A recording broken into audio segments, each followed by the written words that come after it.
Good evening. Welcome to the City Council meeting for Tuesday, June 21st, 2022. Ms. Hilbrick, will you please call roll? Councilman De La Garza? I am present. Councilwoman Solis? Here. Councilman Crocker? Here. Councilwoman Scott? Here. Mayor Pro Tem Young? Here. Councilman Lofgren? Here. And Mayor Bachnight. I am present. All right, if everyone will please rise for the pledges, followed by a moment of silence. Pledge allegiance to the flag of the United States of America and to the republic for which it stands, one nation, under God, indivisible, with liberty and justice for all. Honor the Texas flag. I pledge allegiance to thee, Texas, one state, under God, one and indivisible.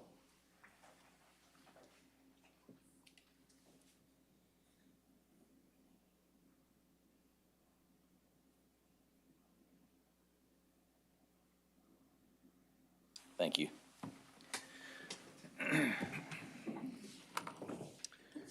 All right, we don't have anything under announcements and reminders on the agenda, but we do have two. Mr. Farrell wanted me to announce that Texas A&M won their baseball game today. So they will face Oklahoma tomorrow. We'll beat them twice, and so we can get into the finals. Thank you, Mr. Farrell. And then we have a video that we'd like to play just for information only from the county judge dealing with fireworks coming up with the burn ban that we have in effect. Good afternoon, Honorable Mayor, members of council, City Manager Garza. Ben Zeller here. I'm not able to be there in person this afternoon, but just wanted to give you an update on some steps that we took earlier today related to the drought, the upcoming Independence Day holiday, fireworks sales, and these types of things. In consultation with Rick McBrayer, our emergency management coordinator, and our fire marshal, Richard Castillo, also having spoken with the city fire marshal, Chief Fox, Fire Chief Fox, the sheriff, and other individuals. There was strong consensus that steps needed to be taken to curtail the use of fireworks, with us being in a serious drought environment. Like y'all are all aware, the KBDI index is at nearly 700 today. It only goes up to 800. We've seen 4 fires throughout the county in the past week. Looking at the 10-day forecast, we're seeing triple-digit temperatures and really no rain in sight. A slight possibility early next week, but nothing that's really going to change our drought conditions. As things were, fireworks stands were set to begin selling on Friday. Without a disaster declaration in place, Commissioner's Court really doesn't have any authority to curtail that. So we felt it was prudent, and I have issued a disaster declaration effective immediately. Under this declaration, it will prevent the sale of fireworks anywhere throughout the county and prevent the use of fireworks outside the city limits. Obviously, city ordinances already prohibit the use of individuals using fireworks within the city limits. This will apply out in the county, where conditions are especially dangerous. It's really been our concern that we could be seeing multiple fires at the same time.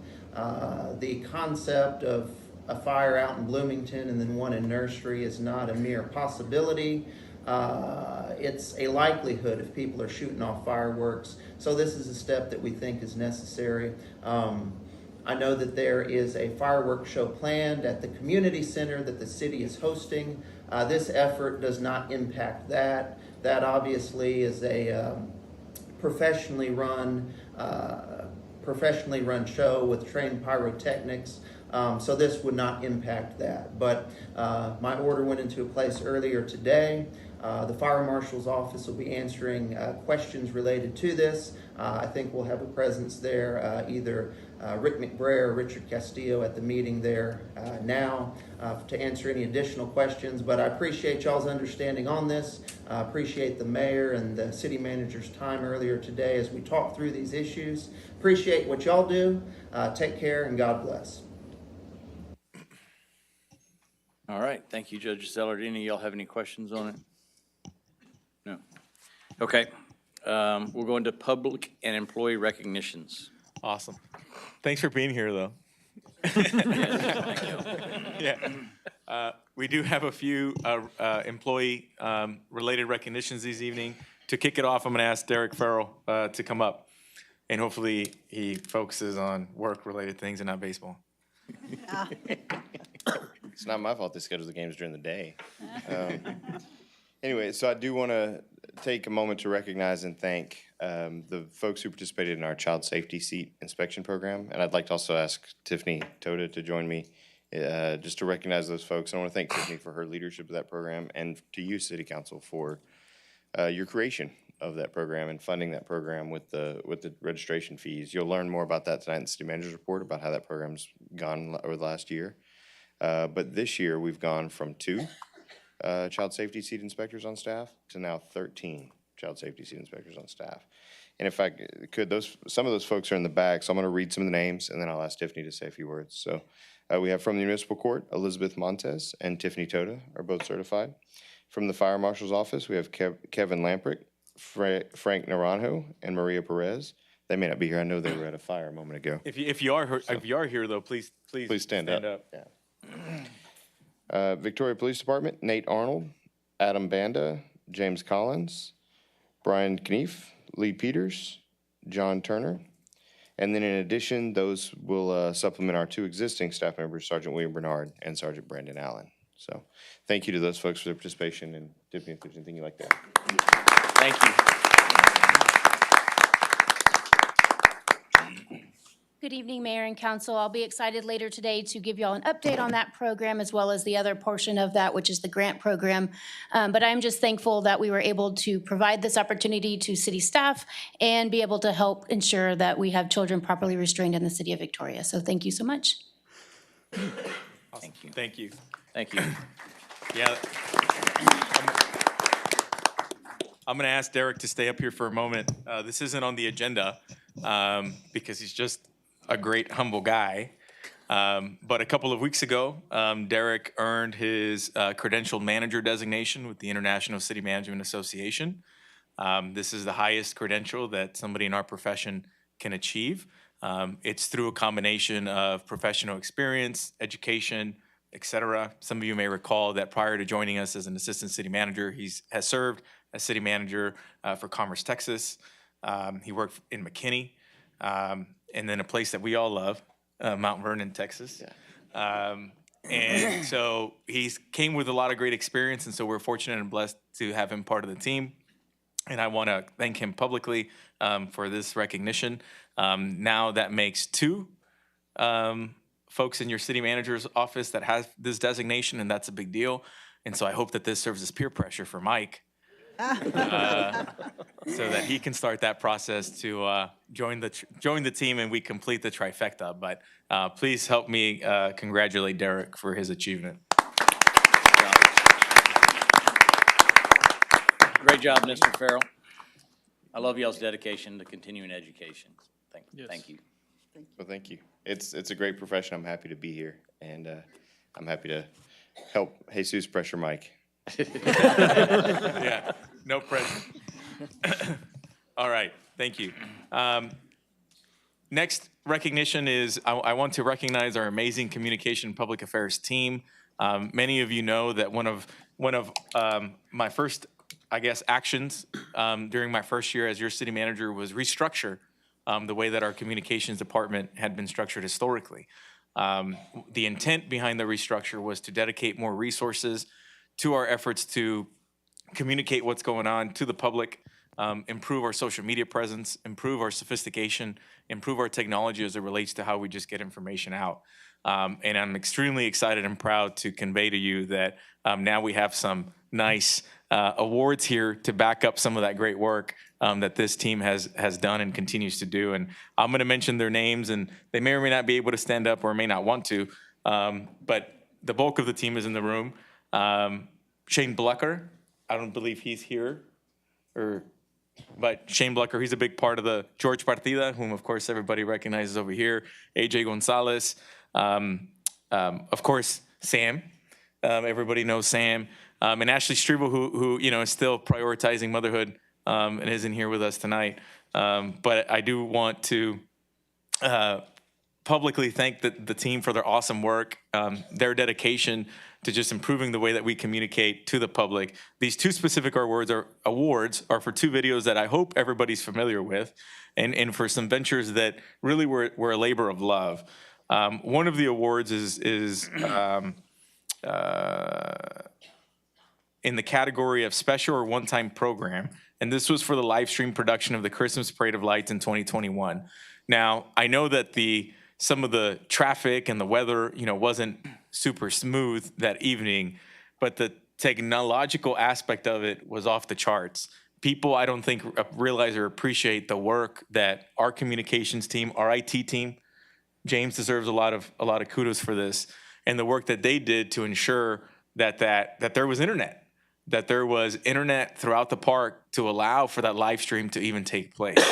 And so there was a lot of work and a lot of thought and planning that went into that in an effort to try and have as many people enjoy, what turned out to be just a makeshift, attempt at continuing a tradition that we have had for such a long time. And obviously nobody could have predicted the pandemic, but that was a labor of love. And so I'm excited that everybody has, throughout the state, has recognized that. These awards come from the Texas Association of Municipal Information Officers. They had an annual conference in Houston last week, and AJ was the sole representative of our team at that conference, and I'm sure he received a lot of love. But that was one of the videos and one of the efforts that we felt extremely proud of. The second award is for best one-time.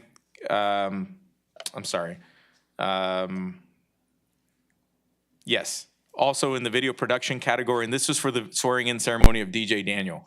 This video went extremely viral. Many of you may recall DJ Daniel, a young boy fighting cancer who was sworn in, and there was a lot of effort that went into in coordination with the county, sheriff's department, et cetera. There was a lot of folks involved with that, but our team spearheaded the effort to put that video together. I believe that was the first video that AJ contributed to shortly after he began with us, and so we're blessed to have him on the team and his skill set, and now his first video that he helped us edit and put together has received an award.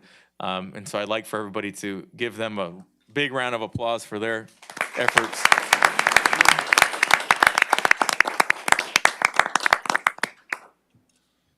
Great, congratulations. Right. Thank you. Y'all really have made a big difference. It's very professional. And I really enjoy the city council shorts where they just take out all the fluff and give you the facts real quick and add a little humor to it. Yeah, those are good. So thank you. Okay, if that's it for public and employee recognitions, we'll jump into items from council.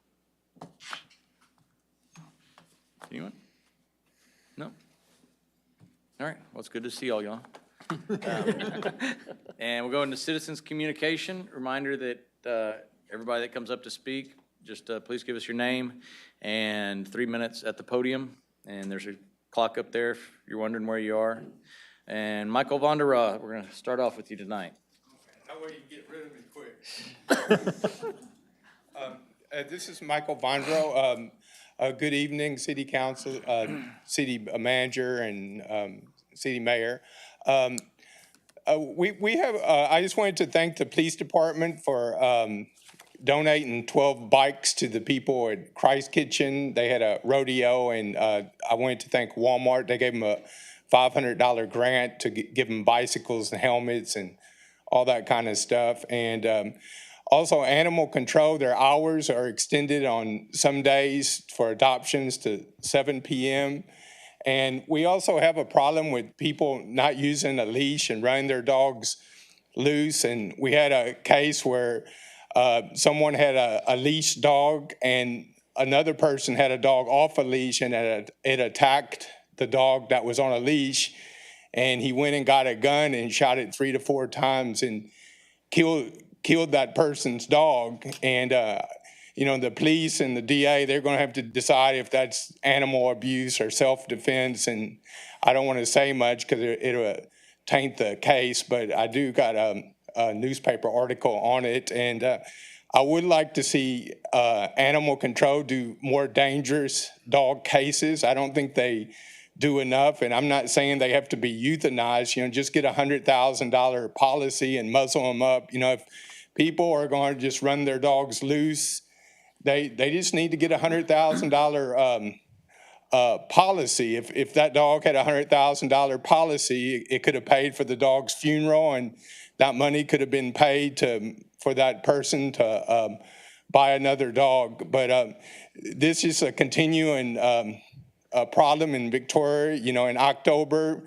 some pit bulls attacked some police officers, and the police officers had to shoot. And, whenever you're shooting a dog and someone has their dog on a leash, those bullets could ricochet and hurt that person. And a dog don't necessarily have to bite someone for it to be a dangerous dog case. Just bite another dog or threaten someone. And I would just like more cases. I don't see hardly any, but Animal Control Floors has brought more dangerous dogs cases, to the court, and I do appreciate it. And I did leave an article to the judge, the municipal court judge, about that. But if you ever file a citizen's complaint, you're going to have to do it with the municipal court and the county court, the JP in that region, because if you do it with the municipal court, animal control could just transfer it to another court, and the municipal court, it would be either jurisdiction. But thanks and have a good day. Appreciate it. Appreciate it.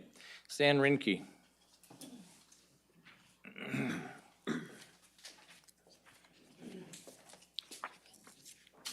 First of all, I'd like to thank y'all for giving me an opportunity to visit with you for just a few moments.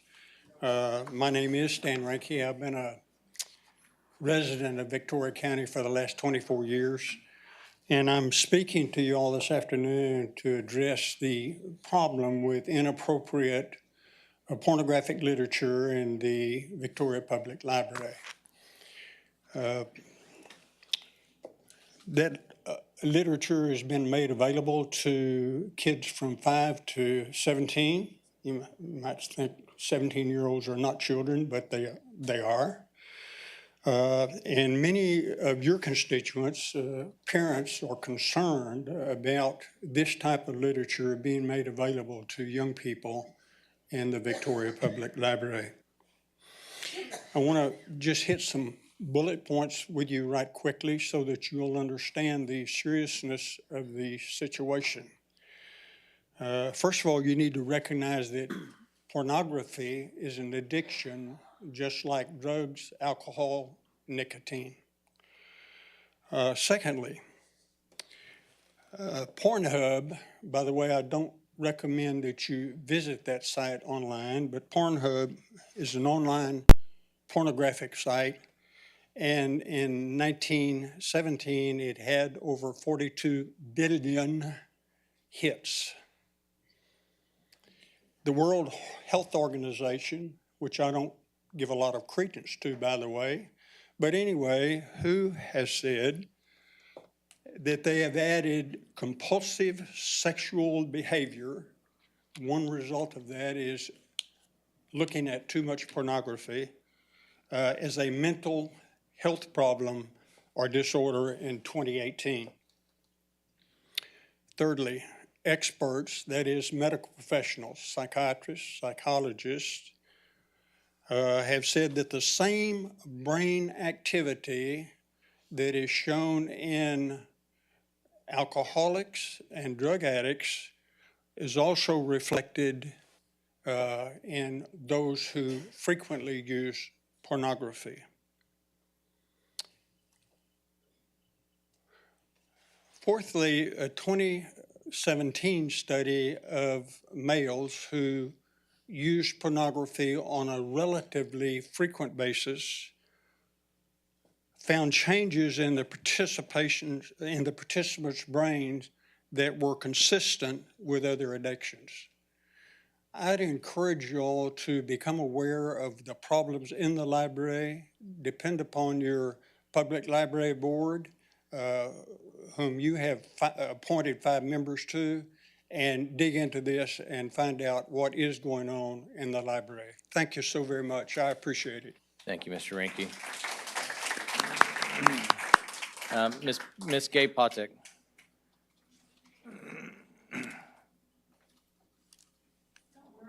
These aren't the same books. Hi, my name is Gay Potek, Victoria, Texas. Thank you for your service and your time. The last few weeks, I had an opportunity to go to the Friends of the Victoria Public Library book sale. And I have 11 grandchildren, so I was in the juvenile section, and I found some wonderful books. This is a story about Tracy Hall. He's the man who discovered synthetic diamonds. This is about Martin Luther King and Anne Frank. Another book about Alan Beam, the astronaut who painted the moon. They're all biographies. The Midnight Teacher, Lillian Granderson. She taught slaves in the middle of the night how to read. I didn't know this one.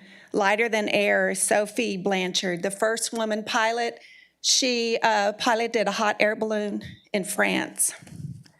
Then there was one on Madame Marie Curie, Yogi Berra, and Irving Berlin. I was excited to get these books. But when I looked at the dates, 2017, 2018, 2019, when these were brought into the library, and the cost of these books, which were at least, well, let's say $20, give or take a few dollars on each side. I have 8 books here at $20 a piece. That's $160. I got these 8 books for $8. These are timeless books, informational books, educational books. I don't really understand why they were taken out of the library, because I know another book is going to be purchased on Marie Curie and Martin Luther King and Anne Frank. So what I would like to say is I appreciate your consideration for protecting our children with our taxpayer dollars and keeping inappropriate books out. But I would also appreciate that you help our library spend our taxpayer dollars wisely, because these books are timeless. So thank you so much for your time. I appreciate you and your consideration of helping our library spend our taxpayer money wisely. Thank you, Ms. Potek. And Katie Potek.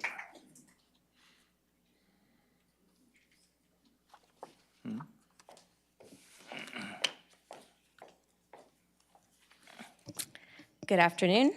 My name is Katie Potek, and I'm here to address the books in our library. Today, I want to give you a young mother's perspective. I have loved bringing my 4 kids to the library for 8 years now. Our library was where my kids fell in love with picture books. They became fascinated with dinosaurs, and they started learning how to write research papers. It's been pivotal to my children's education from the very beginning, and it still holds a dear, dear place in my heart. But something has changed over the last year. While taking my kids to collect books, I began seeing more and more picture books with material inappropriate for children. Books that will confuse them about their God-given gender, something my kids would never question otherwise. Books with sexual subject matter, books that are teaching our children new ideology as truth, not time-tested science and biology as truth. Let me tell you about one of my daughters. She is quite literally the bravest and most determined person I know. If her older brother climbs the tallest structure at the playground, she's right behind him, she's doing it in half the time, and she's been doing that since she was a toddler. She loves ninjas, knights, Star Wars, sports, and dirt bikes. She refuses to wear dresses, and she hates it when her older brother teasingly calls her a princess. But does this make her a boy? According to the literature I've seen in our own library, yes, it might. And that's a very damaging lie. She's also a girl who loves pink and purple, sparkly unicorns, and playing baby dolls. She's an individual, her own unique person who doesn't fit into a prototype girl mold, but she's still an amazing and strong girl. The books I've seen on our library shelves will confuse her and sow a seed of doubt in her about who she was made to be. A seed of doubt that does not need to torment her young, impressionable mind. A seed that could possibly change the course of her life and the lives of many of the children in our community. I'm here today to ask you to please take action on the mature, sexually themed, and even pornographic literature within our children's reach at the library. It's broken my heart to do so, but after addressing this issue with the library and the repeated denials of appeals to remove these books, I've decided to no longer allow my children to explore the literature in our library. And trust me, I'm not the only young mother doing this. I've talked to several families within our community who are unhappy about this, and they are no longer using the facility. This should make you reevaluate how we're using our taxpayer dollars. Do our preschoolers really need to pick up a book and see child gender transition, as in Jack and not Jackie? Do they really need to be subject to the opinion that girls who like boy things are in fact boys themselves, as in a boy named Penelope? And dare I mention the cartoon nudity and the sex in other children's books that I've picked up. In love, I speak to you on behalf of our children that are within arm's reach of this life-altering literature. Our library should be a safe haven for children and families, not a place where their innocence is stolen. Thank you for your time. Thank you.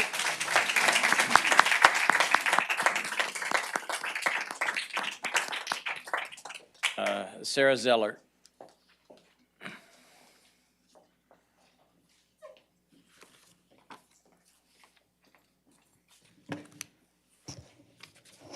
Good evening. I'm Sarah Zeller. Mayor Bachnight, council members, thank you for your time. I've been using the Victoria Public Library for over 35 years, first as a child and now as a mom of 3. I'm concerned about the books that are being removed from the shelves. Recently, I brought my 3 children to the library for books that we had checked out in the past 2 years. We discovered 3 of their favorite book series are now missing. Not 3 books, 3 series. We checked the library catalog and spoke to an employee who confirmed the books have been removed from the library's collection. We left incredibly disappointed. The American Girl collection is a set of historical fiction books designed to teach girls about daily life in American history. It covers milestones like the American Revolution, the War of 1812, settling of the Midwest by immigrants, and many others. The library had over 50 of these books, and my oldest child read them. My second child would like to read them, but the library only has 2. Encyclopedia Brown books contain 10 short mysteries each. The clues to solve them are included in the story, so you must read carefully and think creatively. There used to be 25 of these at the library. Now there is only 1. The Imagination Station books are also historical fiction, but cover events all across the globe. The series contains 28 books. The library only has 6. I was told to request that they purchase more, so I did. Now they only have 1 book. I was given a list of possible reasons the books were removed. 1, maybe the book was damaged. If so, why were the books not replaced? And were entire series of books all damaged at the same time? I have found some of these very books in the library book sale in near perfect condition. 2, the books could have been outdated or irrelevant. By design, historical fiction and historical nonfiction books show us a glimpse of the past. American history is always relevant to American children. World history is always relevant to American children. 3, maybe the books were unpopular. Well, my family and others have checked them out multiple times. Other public libraries still have these books, and they offered to do an interlibrary loan, showing that the other libraries have them. Local elementary teachers tell me these books are still favorites in their classrooms and offered to loan me their books. The shelves in the juvenile fiction area are only about 50% full, yet wonderful books are being removed from the library, many of them history books. This is a huge disappointment to parents and teachers in our community who are working hard to build a love of reading and a knowledge of history. Decisions will always have to be made about which books stay and which books go. We need the library to make better decisions. Thank you. Brenda Brooks. Brenda Brooks.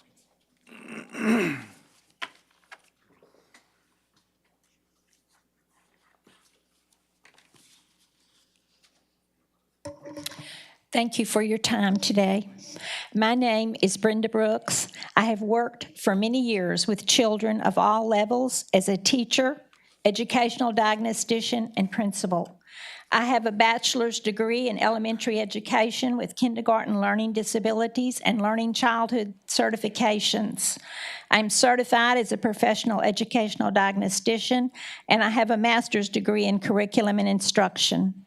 I'm here today to plead for your help in protecting our children.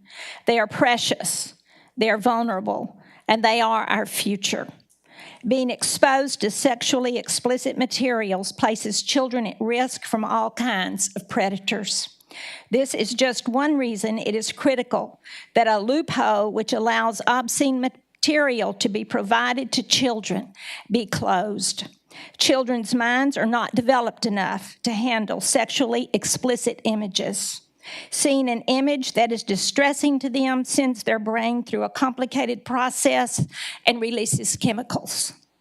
Over time, distress can kill brain cells and disrupt neuroconnections, causing depression, anxiety, risk-taking behavior, inability to learn, and poor decision-making skills.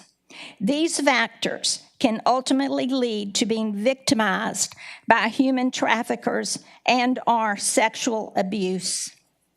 The following excerpt is taken from Corrie ten Boom's life story, In the Hiding Place. Corrie ten Boom's words: "So the line had stuck in my head, sex. I was pretty sure meant whether you were a boy or a girl. And sin made Tonty Jans very angry. But what the two together meant, I could not imagine. And so, seated next to Father in the train compartment, I suddenly asked, 'Father, what is sex, sin?' He turned to look at me as he always did when answering a question. But to my surprise, he said nothing.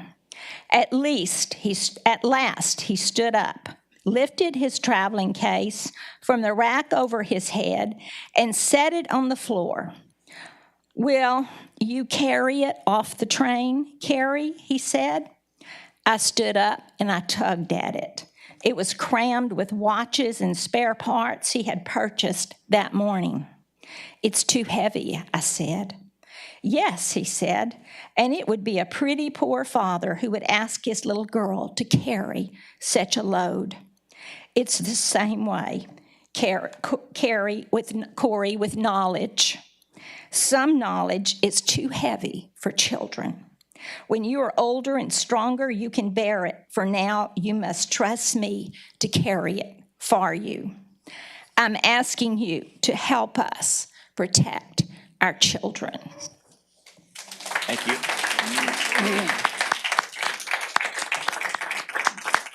All right, if y'all want to stay, that's great. We're going to move on to items with public hearings. Item C1. Item C1 is an ordinance approving a budget amendment to the FY22 budget in the amount of $112,516.67 to replace damaged or missing medical equipment and supplies.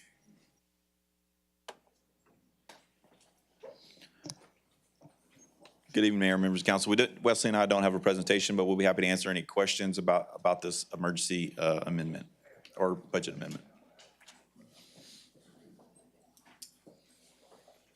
I just have one question. This is going to replace part of the equipment that was lost. Is it going in another unit? Yes, ma'am. So this is to replace the equipment that was lost. And typically, when we have an ambulance accident or a loss of a unit, we don't lose the equipment. But due to the nature of the accident where the ambulance was submerged, we unfortunately lost all that equipment that was associated with this ambulance. And we're scheduled to take delivery of a new ambulance that we budgeted in this fiscal year in July, August. So we'll have that equipment will go on that unit. Oh, okay. Council also, I think it's on, yeah. We're getting reimbursed by TML too as well, just to make sure you're Okay, aware of that. that other figure in the, yeah, I saw that. Okay. Thank you. All right. Thank you. At this time, I'd like to open a public hearing on item C1. Anybody wishing to speak to this item, please step forward. Seeing no one come forward, we'll close the public hearing and entertain any motions. So moved. Second. Got a motion and a second. Is there any further discussion? Hearing none, all those in favor say aye. Aye. Those opposed, same sign. Motion carries. Item C2. Item C2 is an ordinance amending Chapter 15 of the Victoria City Code pertaining to the purchase of catalytic converters.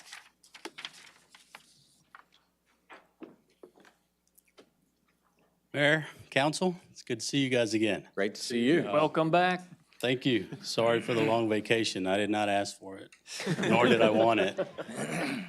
But I guarantee you, we got a great hospital here, a great helicopter that got me to San Antonio, and then they took good care of me there. But I do appreciate the support the city manager and everyone gave me while I was out. Today, we're going to talk about an ordinance that Congressman, I just promoted you. Councilman Lofgren brought to our attention. I want to thank him for that. I appreciate the forethought to help us and understand that we have a uptick and a trending national trend of catalytic converters being stolen. So this is an item that we have been looking at since I arrived, coming up on 19 months now, and it is something that I've been very concerned about. We track it daily, we look at it, we try to determine where it's happening, and through our data analysis, we put our officers in those areas, but gosh, it's hard to be everywhere at once, and we just are not having a lot of success with it. Last year, we were able to control it somewhat. We still had an uptick. You can see from the slide that was presented to you before that I thought we did pretty well controlling it at 95, which is still a lot, especially if you're one of those folks that happened to. And you guys have heard me say many times that I take any type of crime very personal. So I don't want any of our citizens to have that happen to them. But if we look at moving on, well, looking at that year to date, it's gone up since then, but we're still projecting to be around that same type of uptick. You'll see since the last presentation that Deputy Chief Jamison made, we've had an additional, I think, 14 or 15 catalytic converters taken. So I want to thank the City Attorney Allison for writing the ordinance, and I want to recommend that we pass this ordinance, and because what it's going to do is it's going to give us an opportunity when you're out there. It could be a number of things. And sometimes it's not what you know, it's what you can prove, obviously. And with this ordinance, it gives my officers an opportunity. It gives them more tools in their toolbox to address an uptick in crime, and that's the theft of catalytic converters. So it's very, very easy to prove that this is your rightful catalytic converter, and we're not going to ticket them for that. But if they've followed the trend of using some type of sawzall to saw off someone's catalytic converter, then we want to be able to address that right then. And we've been very successful in some cases where we've made some great arrests. We've seen them come from Corpus Christi, we've seen them come from Houston, from outside our area, to include some of our citizens as well that have been involved in this. But with this passing of this ordinance, it would give us another tool to address that. The only thing that I would like to bring up that is in 15.63 in penalties, I would recommend that we change it from a $500, not to exceed $500, to not less than $500 for each occurrence. That would be my only ask in the change. Can it be more than $500? Not if it's a Class C city ordinance, no. Right, Allison? This doesn't qualify under the exception that would allow us to go above $500, but we can, under the ordinance, make it so that it's a max $500 for every single ticket. It's similar to what we did with game rooms, I believe. Correct. Whenever we passed that ordinance. Yeah, these are long-term investigations, but if we can really address those guys that are trying to take advantage of our great citizens with these type of citations, I think it would be very beneficial and helpful to our officers. Well, I move we amend it.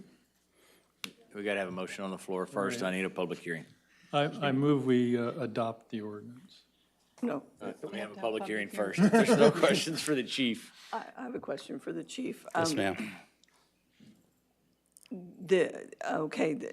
Reading through this, I guess my question I need you to help me with is, I understand about cutting, but it also talks about unbolted.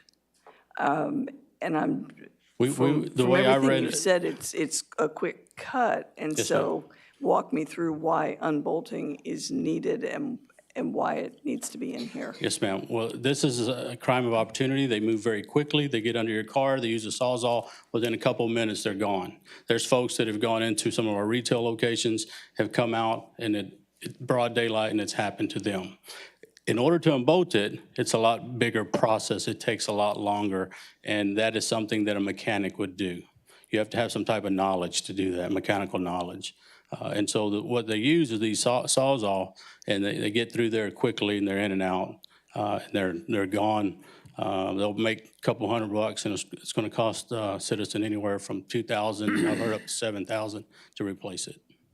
Okay, so I kind of figured that. So we've still got unbolting in here, so that's just so that everything's covered, so that if somebody did have a vehicle out in the edge of town or something, and they had time to unbolt it. Yes, ma'am. We still wanted to cover it. Yes, ma'am. Okay. Hey, great. You got a question? Yeah, I did have one question. So we place in here some responsibilities on recyclers above and beyond what they have now. And I want to make sure, I guess, that whatever we pass is clear to those folks in terms of what they need to be doing and how they need to be doing it. And so when I read through here, and I'm looking specifically at 1561 A1, and then under that is 1, 2, and 3. But in item 2, it says the metal recycler verifies that the repair facility is an actual business and that the automotive repair facility or muffler repair facility is open to the general public for business. So I guess my question would be, if I'm a metal recycler, I need to know how do I do that? How do I verify that? I mean, is that through the Secretary of State? Is that through, I guess I want to make sure that those folks understand what we're asking them to do there. So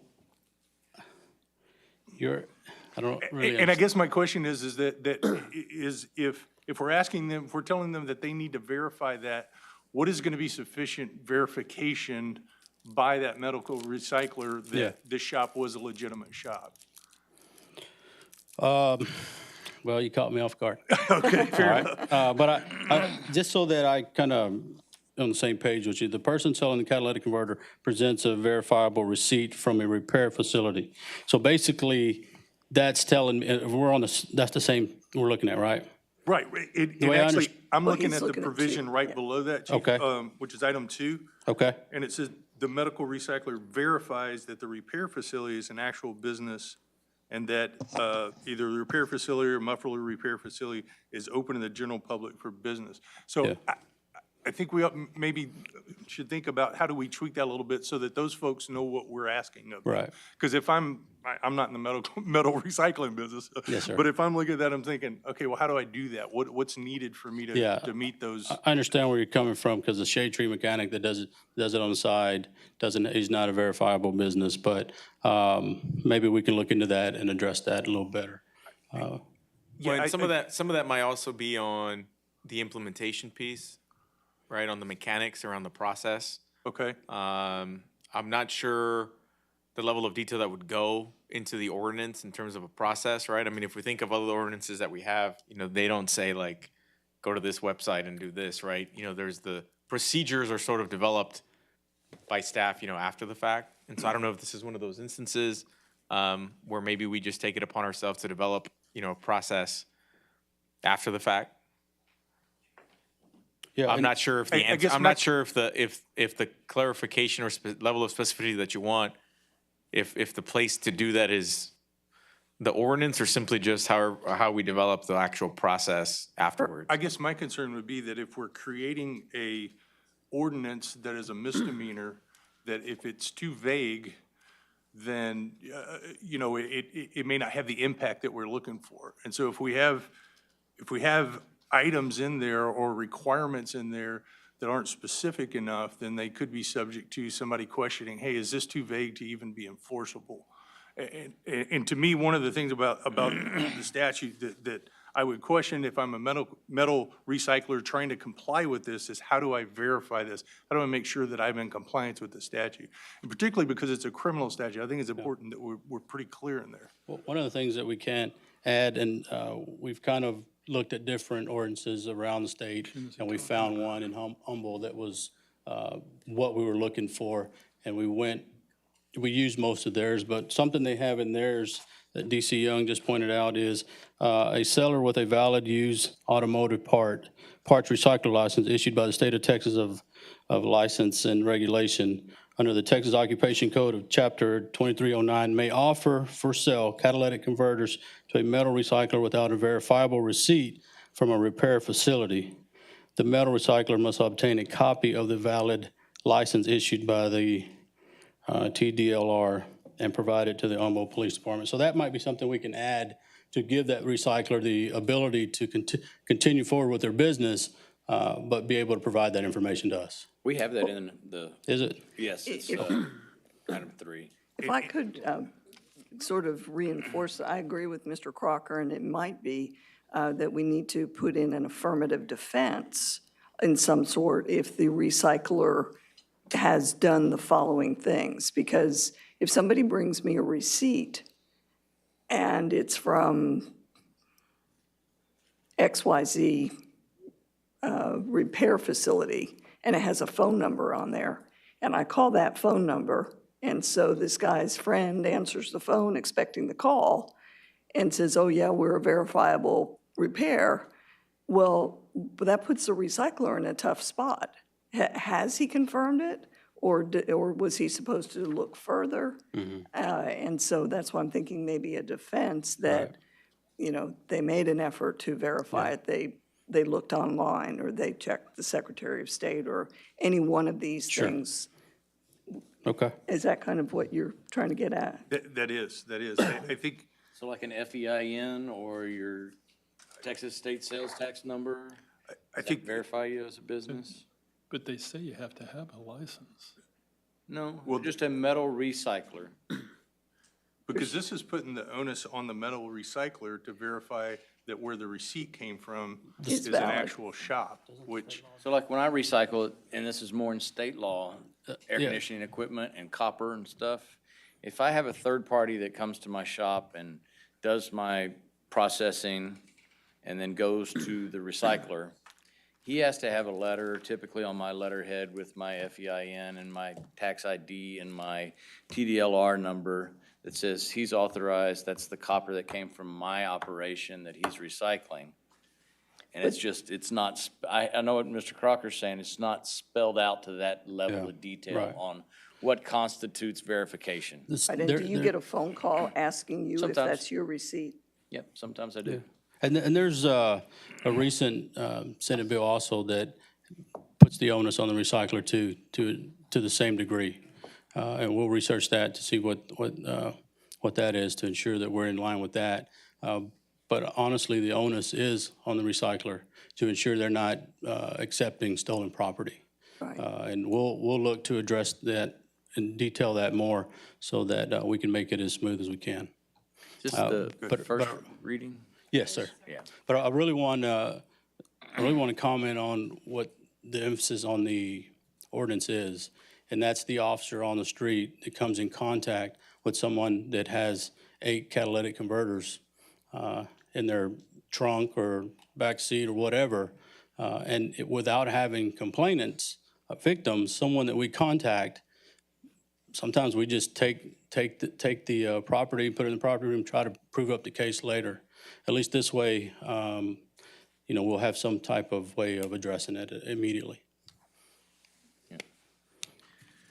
Thank you, Chief, I appreciate it. Yes, sir. Thank you. All right.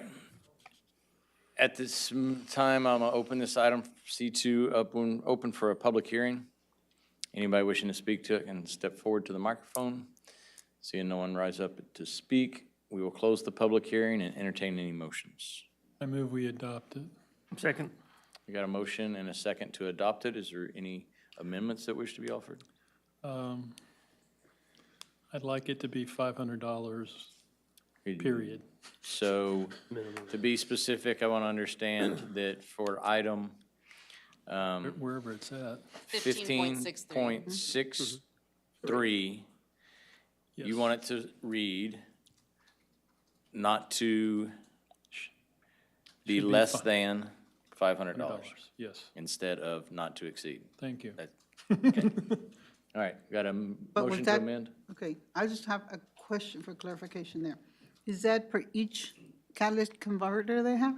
Yes, ma'am. Yes, ma'am. Ooh, whoa. So the guy with 14, he's gonna get a bill, huh? That's Yeah, the point. because our citizens going to pay, depending on what their insurance covers or not, anywhere from $2,000 to $7,000 is what I've been told. All right, we have a motion to amend and a second by Ms. Solis. Is there any further discussion on it? I have one question. So if we make that amendment, Ms. Lacy, will that leave this as the same class of misdemeanor? Yes, sir. Okay. We're still a C. Yeah, still Class C. All right. Go ahead. I'm good. And it would be, then it would be, if you have multiple catalytic converters, it would be multiple charges. Yes, ma'am. Multiple citations. And you have caught people with multiple Yes, sir. catalytic converters. Some Multiple- people with as many as 8, Yes, right? multiple times. All right, great. $4,000 hickey may cause them to stop. All right. All those in favor of the amendment? Say aye. Aye. Those opposed, same sign.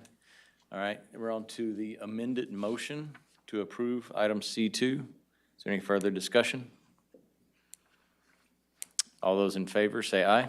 Aye. Those opposed, same sign. Great. And we'll work on cleaning up the language before the next reading. Okay. Thank you all very much. Thank you, Councilman Thank you. Lofgren. Yes. Thank you, Congressman. Ms. Lacy. Chief, thank you, appreciate it. Congressman. I'm sorry. All right, Ms. Hilbrick. Item D1 is an Rating just adoption went amendment. down. Is the adoption of minutes of the June 7th, 2022 regular meeting. Item D2 is an ordinance approving a budget amendment for Convention and Visitors Bureau Fund for the De Leon Plaza statue. This item's on second and third reading. Item D3 is an ordinance approving a budget amendment for the North Heights Phase 7 reconstruction project. This item is also on second and third reading. Item D4 is a resolution approving the renewal of the Microsoft Enterprise Agreement with SHI Government Solutions Incorporated in an amount not to exceed $192,342.96 over a 3-year term. Item D5 is a resolution approving an agreement with Civic Plus for Civic Rec registration and reservation license in the amount of $56,701 over a 5-year term. Item D6 is a resolution approving the purchase of emergency medical supplies from Boundtree Medical LLC via governmental purchasing contract by board contract 610-20 in an estimated amount of $195,000. Item D7 is a resolution designating the city manager as the authorized official to approve the fiscal year 2023 of the Motor Vehicle Crime Prevention Authority grant program. Item D8 is a resolution approving the purchase of 20 Touch Time 3 time clocks from SHI in the amount of $81,702.10. Item D9 is a resolution awarding the Lone Tree Creek Lift Station sanitary sewer bypass and rehabilitation project to Udelhoven Incorporated for their competitive sealed proposal in the amount of $147,998.27. Item D10 is a resolution awarding this surface water treatment plant chlorine 2-ton monorail system to South Texas Overhead Cranes and Hoist LLC of Corpus Christi, Texas in the low proposal amount of $130,000. Item D11 is a resolution approving amendment to the Victoria Sales Tax Development Corporation FY 2021-22 budget for the coordination services contract. I move we adopt. Thank I'll you. second. Got a motion and a second on the consent agenda. All those in favor say aye. Aye. Those opposed, same sign. Motion carries. Item E1. Item E1 is a resolution approving a contract with Harrison, Waldrop, and Uherick LLP to perform the city's annual audit for the year ending September 30th, 2022, in the amount not to exceed $53,500. Good evening, Mayor and Council. We went through a RFQ process earlier this year to procure a CPA firm to perform the financial statement audit for our fiscal year in 2022. We issued that in January. We've got 2 responses, one from our current auditors, Harrison, Waldrop, and Uherick, and then another firm, Martinez, Rosario and Company, who's based out of San Antonio. We graded these responses and selected Harrison, Waldrop, and Uherick as the highest qualified firm. This award for services will cover the next 3 fiscal years with 2 optional 1-year renewals going through fiscal 2026. There will be an engagement letter issued for each fiscal year. The proposed fee for the fiscal 22 audit is $53,500. And I'll be happy to answer any questions. I would simply add that it's standard practice for us to go through an RFQ process for auditing services every 5 years. And so we were at that juncture. Okay. Thank you. Is that the same price it's going to stay at for 3 years or 5 years option? Or is there an Well, I'm sorry. escalation clause? This is on, this price for 22 years, the contract doesn't call as a fix right now. But I'd love to get it fixed. We can work on it, right? Melissa? But no, anyway, just a note, for the past over 10 years, the fee was about $5,000 less than this. So we've been paying over the past 10, 15 years, about $45,000, $47,000. They increased the fee only $5,000 so far for the past 15, 20 years. So that's just FYI if it's worth anything. Thank you for answering my question before I asked it. He's good? All right, anybody have a motion? So move. Second. Motion to approve item E1. Is there any further discussion? All those in favor say aye. Aye. Those opposed, same sign. Motion's approved. Item E2. E2 is a resolution awarding a contract to Brandon Paving Company LTD for the North Heights Rehab Overlay Project Phase 7, which is the East Nueces Street, for their competitive sale proposal in the amount of $3,222,033.05. I'm just probably here to answer any questions. It's the same presentation I did last council session for the budget amendment. Basically, it's the last phase of North Heights, Nueces Street, and it's cross streets, both north and south. We had 2 sealed proposals, one from Brandon for $3,022,033, and one from Lester Contracting for $3,878,033. This resolution will recommend approval of the contract to move forward with Brandon. I move to adopt. Second. Got a motion and a second. Is there any further discussion? All those in favor say aye. Aye. Those opposed, same sign. Motion carries. Mr. Garza. Is this on? Yeah. Okay. So we have 3 city manager reports for you this evening. The first is related to our annual comprehensive financial report, and I'm going to ask Wesley to introduce that topic.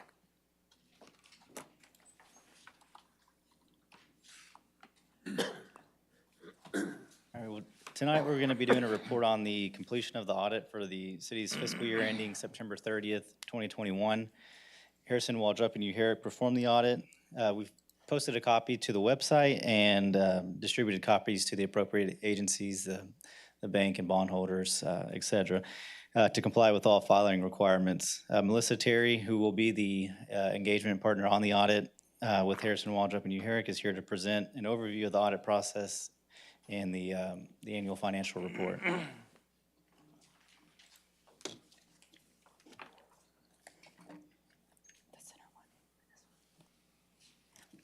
Good evening, Mayor and Council. I appreciate y'all having me here this evening. Like Wesley said, my name is Melissa Terry. I'm a CPA and a partner with the firm of Harrison, Waldrop, and Uherick. This presentation, I'm going to introduce the staff that participated in the audit, discuss the audit process, go over some required communications that we have to do, briefly discuss the audit results, financial highlights, and take any questions. Our audit team consisted of myself, Steve Van Manen, the engagement partner, and also Elizabeth Benorden.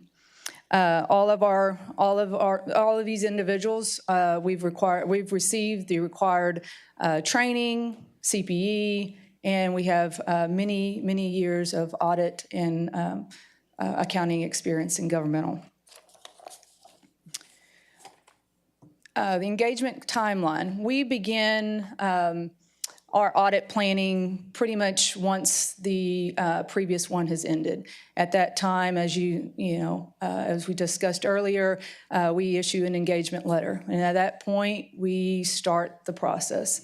It's kind of, we have a relationship with the staff, with the city, and to letting them know that if there's ever any questions, that they can come to us. There's constant changes in audit standards and audit reporting requirements that they have to, that we kind of bounce off ideas going forward. So the initial audit planning begins, now, and then we discuss with the audit staff and plan our interim audit procedures. Interim audit procedures are about in the months of September and October, and then our final field work procedures are in December. From December or January through April, we're assisting with the city in preparing the financial statements, the audit report. The audit report for September 30th, 2021 was issued on April 28th, 2022. The city doesn't just issue a regular standard financial report, as y'all know. The report that's issued is called the Annual Comprehensive Financial Report. This is something that the city has done for many years, ever since I've been doing this audit. It's for the GFOA award, and it's to show y'all's excellent financial reporting. So then we're here tonight, and then between now and I guess around September, we'll discuss with the city any developments, as they're constantly, like as I said, there's constantly new audit standards and procedures that we have to put in place. There's new Gatsby statements issued every year, and there's a new one going to be hitting this year. It's called Gatsby Statement 87. We have several required audit communications. As auditors, we have to communicate to you all our responsibility under the generally accepted auditing standards and government auditing standards. The financial statements are always the responsibility of the city, though. Our responsibility is to express an opinion about whether the financial statements that are prepared by the management are fairly presented in all material respects. Our opinion that was issued on the 2021 financial statements was unmodified or clean, as y'all have always had. In those communications, we have also communicated to y'all that there were no fraud, irregularities, or illegal acts noted no material weaknesses. Because the city expended $750,000 or more in federal expenditures, the city is subject to a single audit in accordance with the uniform guidance. In that responsibility, we have to plan and perform audit to obtain reasonable assurance about whether non-compliance with compliance requirements could have a direct and material effect on the major program. We found no instances of non-compliance. Also, we are required to communicate that there were no estimates embodied in the financial statements that are considered material. There were no difficulties encountered with management. There was no issues with independence. We received management representations on all these issues, and there were no uncorrected misstatements to report.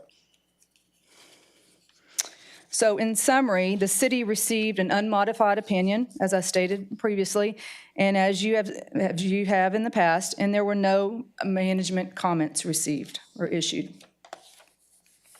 So some financial highlights. We will go over briefly the three major funds of the city. That would be the general fund, the water fund, and the environmental services fund.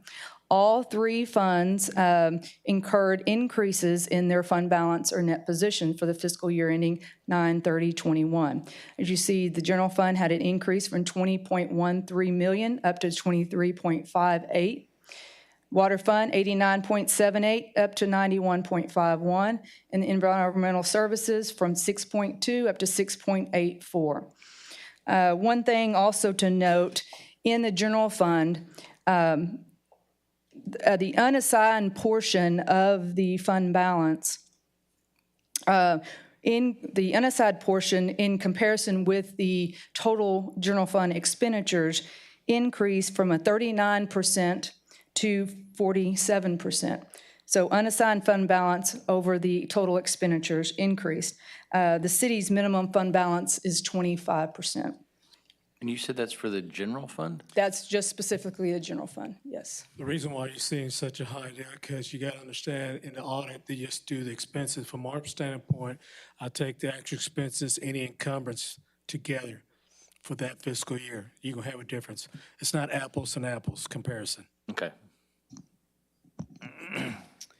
Included in the change in fund balance and net position were these major revenue categories.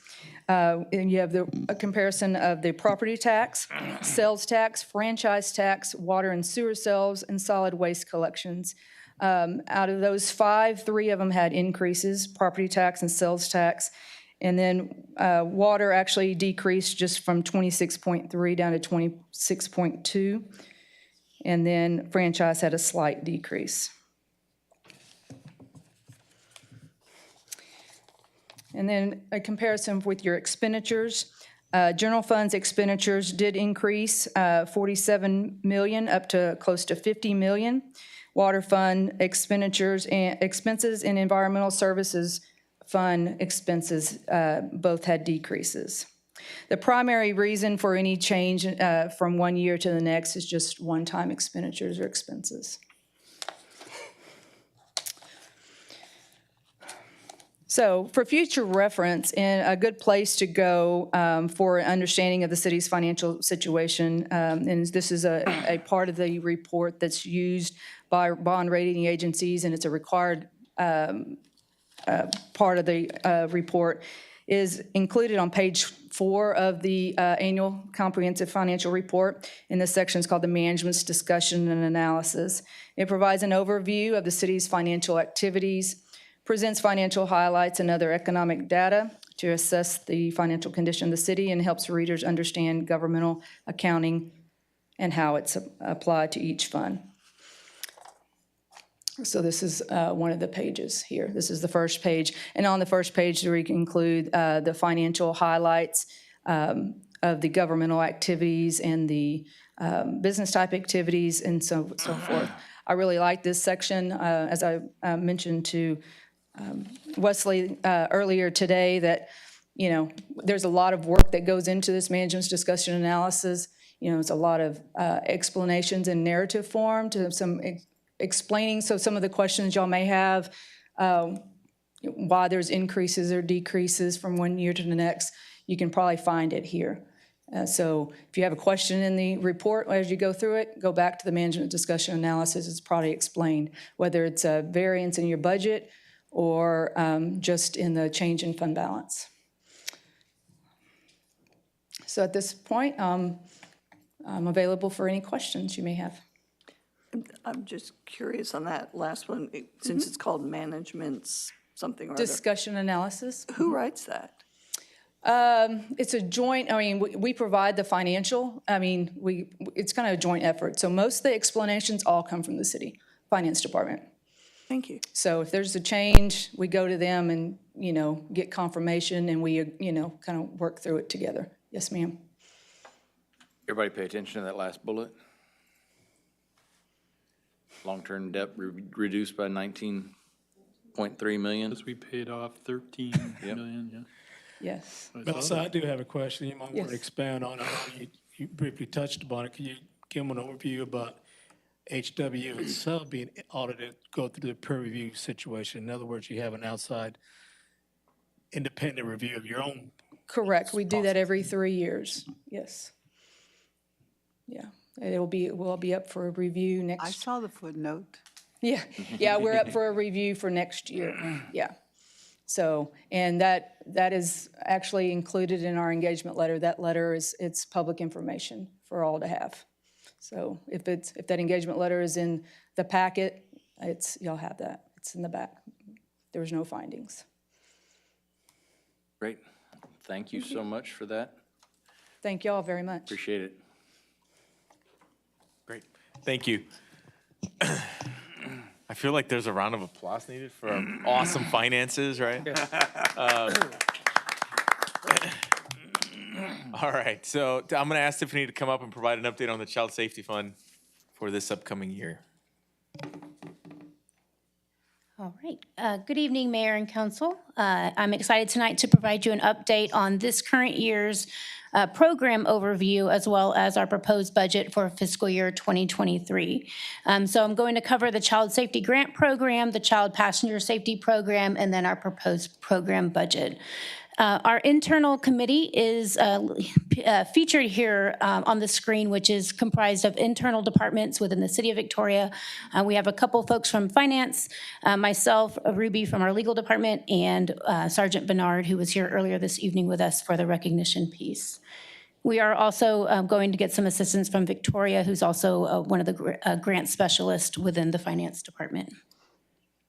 So our performance metrics for fiscal year 2022 to date, we have had 2 of our grant recipients receive complete reimbursement. We are still waiting for 2 additional ones. They do have through the end of this fiscal year to comply with that and submit their documentation for the reimbursement requests. There are still 2 pending reimbursement deadlines that they have yet left for this fiscal year. Of the 2 that have submitted their completed documentation and received reimbursement, there have been just over 1,000 children served, as well as units of service provided to those children. 33 volunteers have been utilized in their programs, performing over 333 hours of volunteer hours within those 2 organizations. And then earlier this evening, as you saw, we have 11 new child passenger safety technicians as a result of a training that was conducted earlier this year, last month, about this time. So just a reminder about how the grant and award program works for the Child Safety Grant Program. The organizations applying for this grant are nonprofit organizations that operate within the city limits of Victoria, but not necessarily exclusively. When they submit their application, they do have to provide data on the children that are served within the city limits. And so that's the numbers that we're looking at, as although they may serve a greater area, they're providing information about children that they serve that lives exclusively within the city limits. And then they also have to qualify for the eligible use categories. The eligible use categories for this program include child safety abuse intervention and prevention, and drug and alcohol abuse intervention and prevention. So those are the program types that they need to be eligible to receive funds.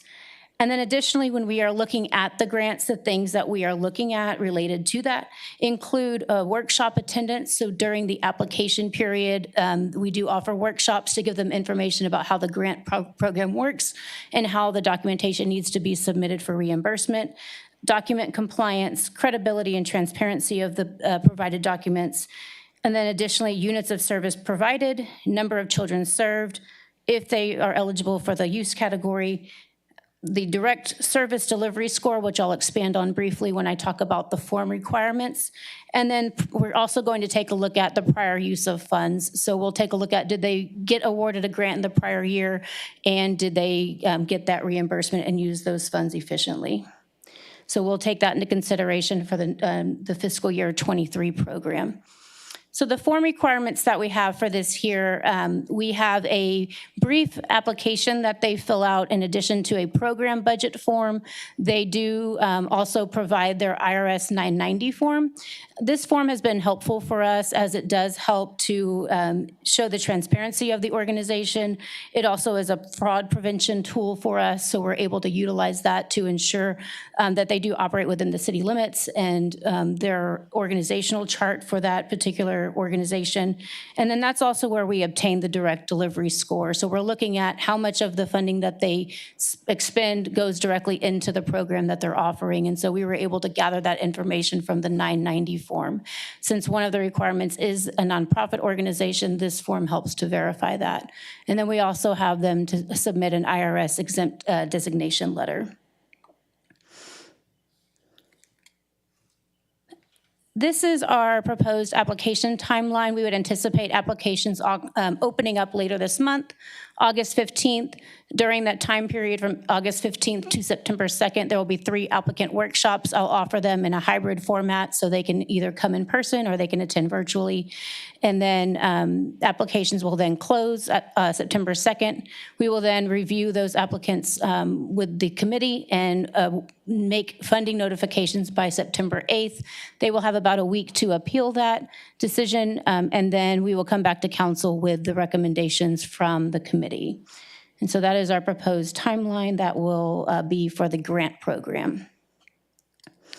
And then here's just an overview of the Child Passenger Safety Technician Program. So back in May, we had 11 newly certified technicians that went through a 3-day training. It was a 30-hour training of almost 10 hours each day. We did have participation from 5 different counties. A total of 19 actually got certified on this day. And so there were several from surrounding counties that attended this with us from around this general area. We also partnered with the Texas Department of Transportation. So we had our traffic safety specialist, Teresa Parma, was down helping us out with that. And then Texas A&M AgriLife passenger program came down from College Station to actually conduct the training. And so we did have a good attendance from that, and we're able to have several new technicians in this area to help ensure the safety of children. Now, the 11 certified were the ones that were from the City of Victoria funding. The other agencies were responsible for their own fees associated with attending the training. And so, but just to show that it did generate some people coming here to the area to participate in that particular training. It was nice to have it brought here to Victoria. We hosted it at the community center. What is it that they do? So the purpose of the Child Passenger Safety Technician is we are educators. And so essentially what we do is educate parents and caregivers on how to properly use car seats and ensure that they are also able to properly use and install those car seats when we're not there to assist them. We also, and I'll highlight an inspection event that happened that day. That's actually the next slide here. And so as part of that certification, we did have to install, or I say install, but properly educate the caregivers that came through on how to use those to ensure that they knew how to, and looking for things such as expiration dates on those to ensure that they're not expired, and showing them how they can look that information up, showing them how, what size car seat they need based on the age weight of their child. Does it need to be rear facing, forward facing? Does it need to be a booster? I learned a lot that I didn't know about. And I have a 13-year-old, so I hope she was properly restrained. She's still here, so hopefully that is one thing that's good. But and so that's really what the purpose is. They wanted to make sure that we knew that we are educators, not installers. So we're there to educate and help others understand how to properly use those. We're also working on becoming what's called a fit station. And so essentially what that means is people can contact us to schedule an appointment to see if their car seat's properly installed. And so we're working on those details now. So out of the 24 inspections, none had children properly restrained? Correct. So all those that arrived did not have their children properly restrained during that event. We had to have at least 19 children come through to get all of our technicians certified. But that means the seatbelt could have been too loose. The seatbelt may not have been routed correctly. I mean, there's many things why one may have not have been properly restrained.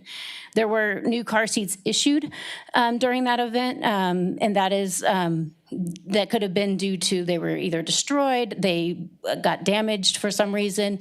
If somebody doesn't know the history of a car seat, they bought it from a garage sale. That's not a good. That's not best practice.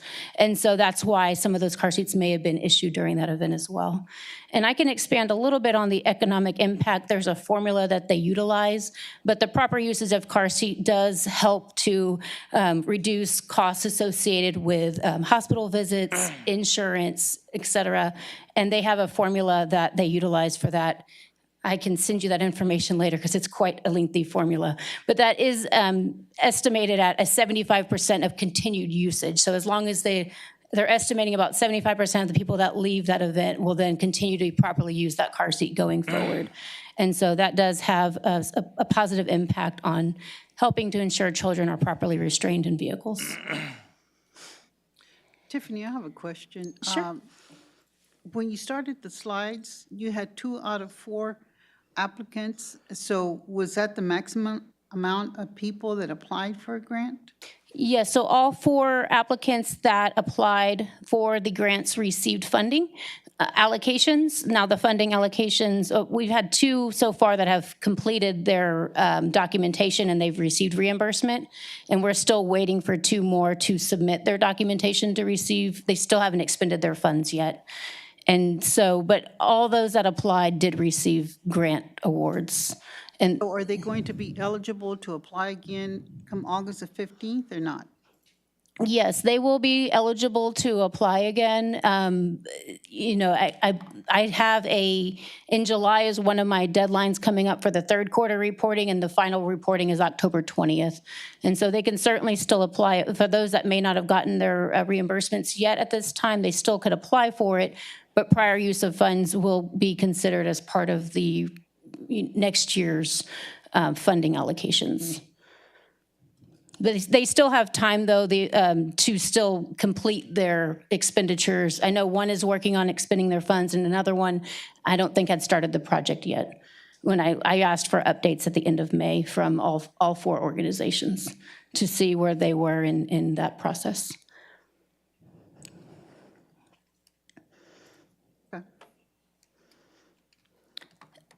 So this is our fund collections over the last 3 fiscal years. So the program, we initially started receiving funds from the county. This is from the funding from vehicle registrations. The first fiscal year, the funding didn't start, we didn't start receiving that until January of 2020, which is why that is significantly lower than fiscal year 2021. And then the current one, fiscal year 2022, this is an estimated projection annualized for this year. So we're anticipating $81,600 for this year's fiscal funding.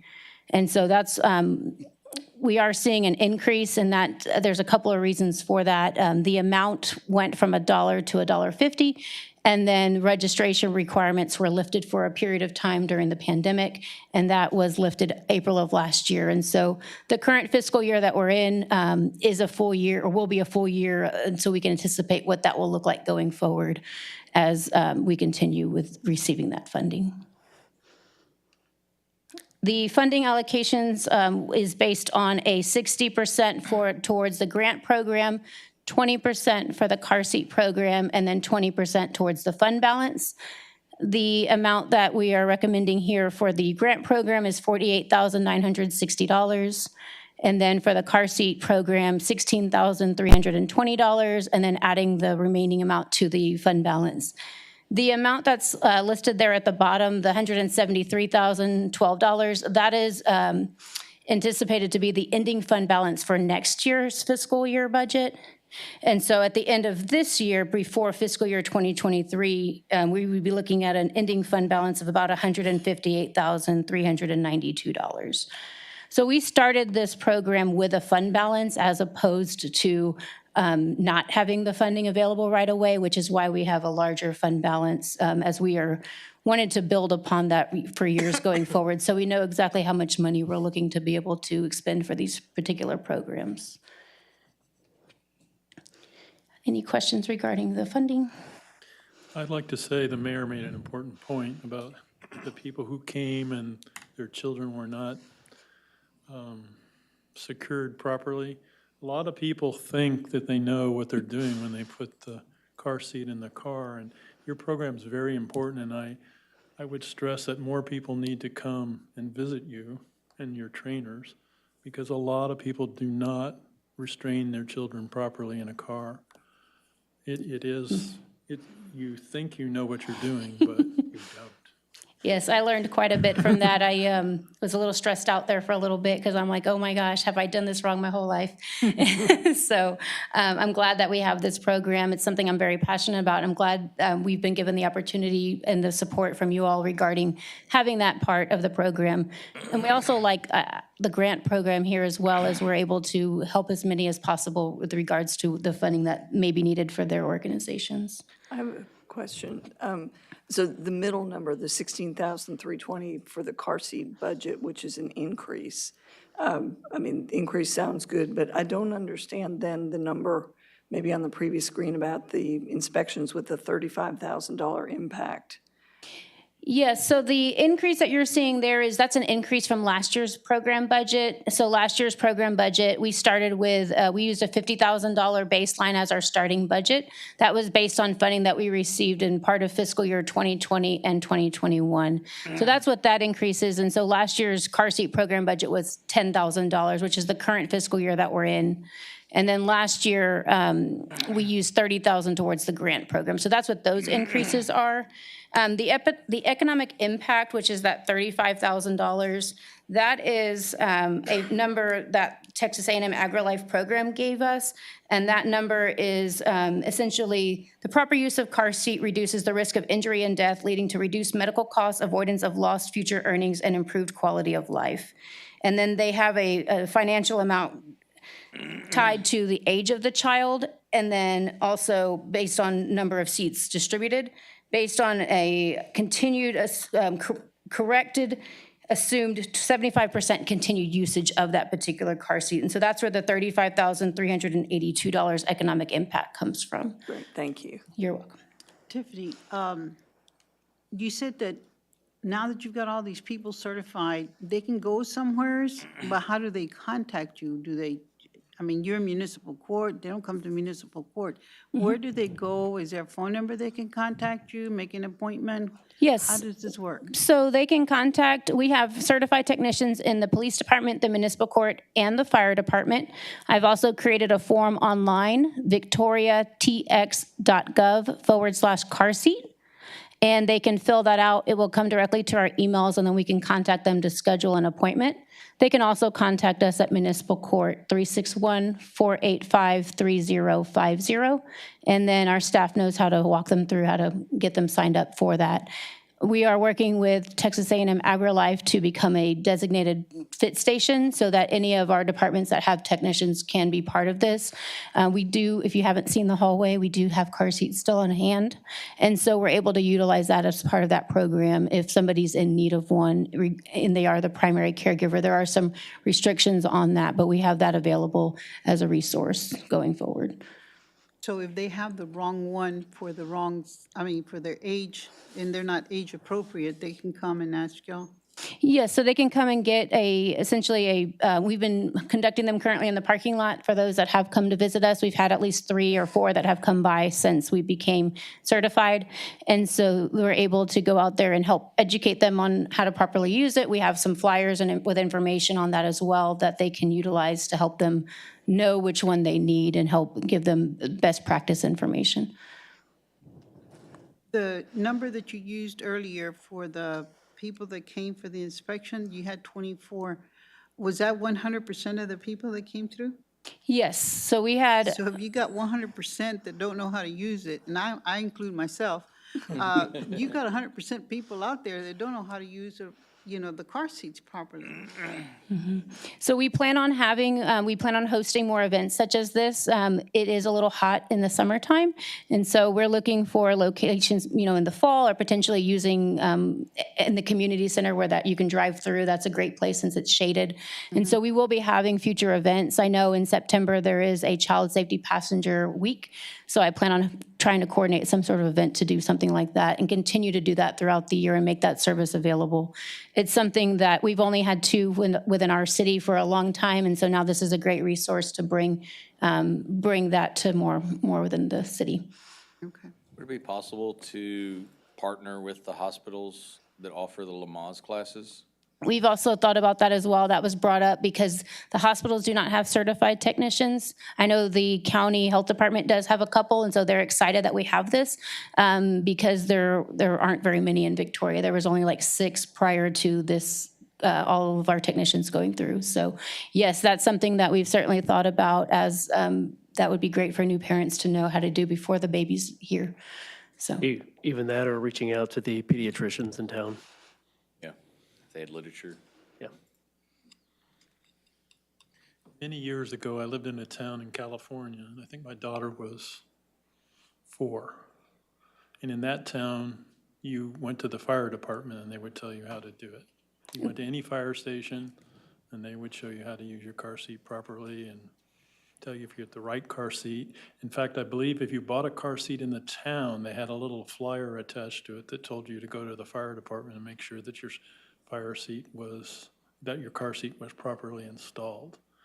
I'm just throwing that out there. yes, I've looked at some of the others, and I know there's other police departments and fire departments around that offer that. And so by becoming a fit station, we'll be able to be featured on there as a location people can contact, not just for court, but obviously we have our other 2 entities that have technicians as well. So there will now be 8 with the police department, 3 with the fire marshal's office, and then 2 from municipal court. And so that's helped to broaden how many people we could assist.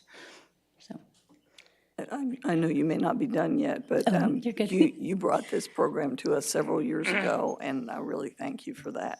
Yes, I'm very grateful to have given the opportunity to have the support for that. That's the car seat program. I know is something I'm personally very passionate about, and so I'm very grateful that we've gotten the support for that to offer that.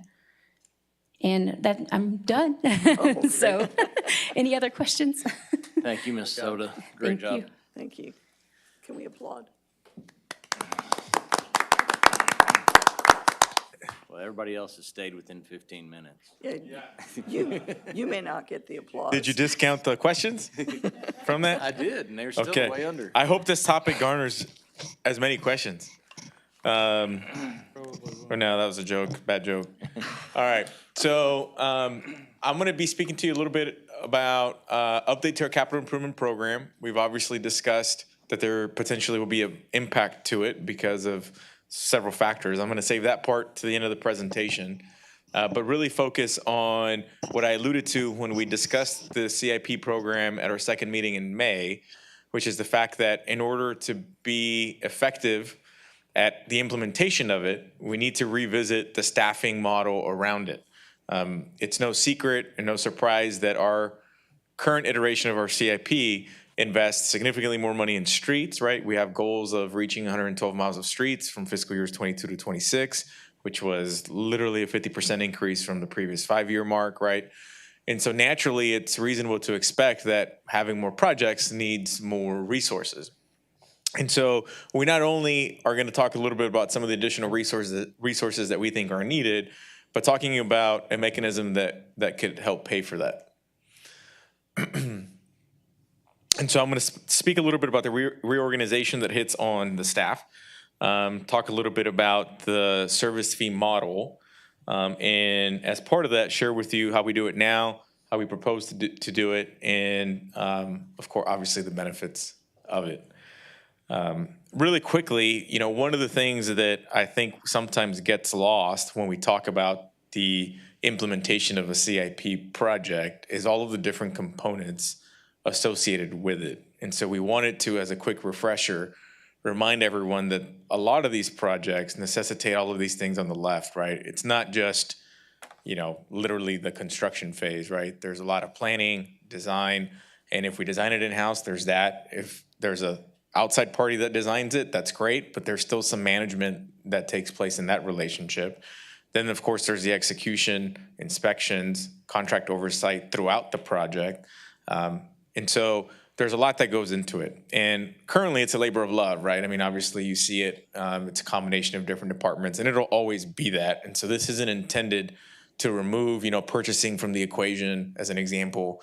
It's not intended to remove, Julie and her team from the equation, but it's intended to really focus on the things that the CIP division is supposed to be focused on and beef those up.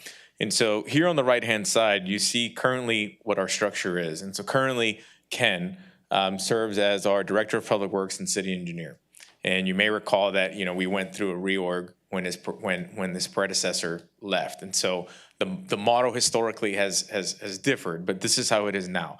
You may recall that we added a CIP manager position a couple of fiscal years ago, which Todd Jerish held that position, and he helped us formalize the CIP program to the level that it's at now. And we have an assistant city engineer. We have one in-house design engineer. We have one in-house engineer technician. We have 5 inspectors. These are the inspectors that go about and confirm all of the work that contractors are doing. And we have a contract specialist that just helps with a lot of the projects, just sort of handling shepherding them through the process. So that's how we are now. What we are proposing is what you see on the right-hand side. We are proposing to separate the director and city engineer function, bring in a city engineer to report directly to Ken. This also helps with succession planning. Ken isn't going to be around forever. And so this helps us look at bringing in a new city engineer. Yeah, I got your back. Wondering if you knew I got something. your back. Yeah. Yeah, you'll get your notice by the end of the week. Yeah. So this allows us a great opportunity to bring in a city engineer while Ken is in his prime with us. This also looks at adding a second in-house design engineer, and we'll show you the benefit of that in a later slide. This also adds a inspector to jump that up to 6, because again, just the volume of street projects is increasing. This adds a right-of-way specialist. We've discussed how in the past, potentially some projects have been, the conversations around some projects have been limited because of just the process of acquiring right-of-way. And we obviously have some large projects that, over the last 50 years did necessitate some right-of-way. And I think you've heard me mention that the city used to have a equivalent of a right-of-way specialist in-house, and then just over the years, it was faded out. And so as we begin to do more projects, as we begin to tackle some major thoroughfares, we think this will be needed. We've eliminated or reduced the responsibilities that Todd had. So the previous model had a CIP manager. We've downgraded that to a project manager because our vision is that the new city engineer will take on some of that higher level work associated with strategy, development of CIP. Especially since that new city engineer would solely focus on the management of this division and not have additional responsibilities the way that, for example, Ken currently has, right? We do not think that these positions are needed all right away. And so we've developed a phasing model that has 2 positions added in next fiscal year's budget, that being the city engineer and the design engineer. And then the remaining 3, we would look at phasing in over the course of the next couple of years as we embark on some of these larger projects that are scheduled towards the end of the current planning window. So how much does it cost, right? So I'm going to spend a minute talking about how much it costs and how we fund it now so that it helps paint the picture on the big change on how we propose funding it. So currently it's 1.2 million. And you could see how the progression over the course of the next few years on the total cost for the CIP division as we add those positions, right? So pretty straightforward. We're proposing a service fee, and I won't spend too much time on this, but in essence, This service fee is a mechanism that we can apply towards projects themselves as a way to pay for the management of that capital improvement project. You'll see here in a slide that historically we've just done allocations from general fund, utility fund. There really hasn't been any specific tie back to a specific project. And so we want to look at beginning to change that.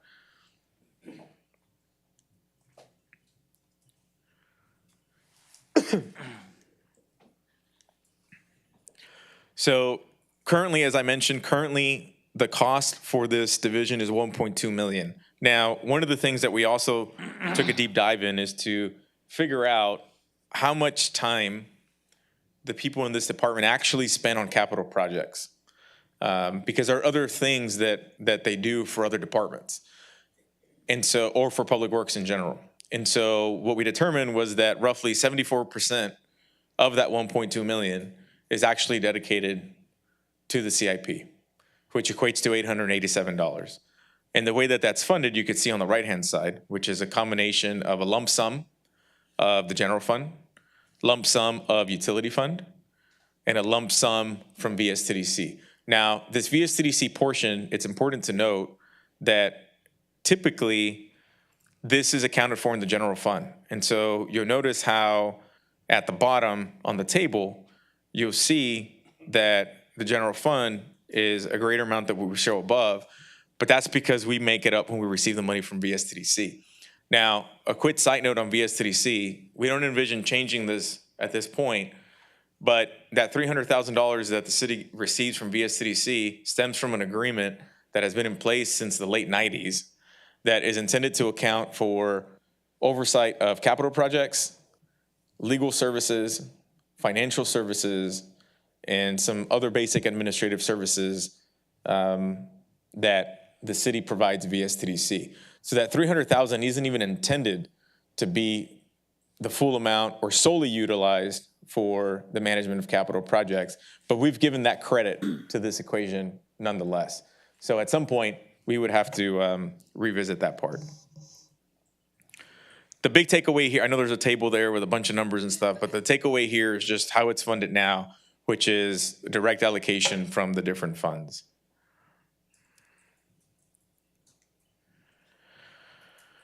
So when we started looking at the CIP, as you know, the CIP cost varies year over year. And so the best way for us to find a simple way to do this was to just come up with an average. And on average, that 5-year planning window expends $28.5 million. And that just gives you a sense of where all that money comes from. And so under the current model, where we simply just funded from general fund and utility fund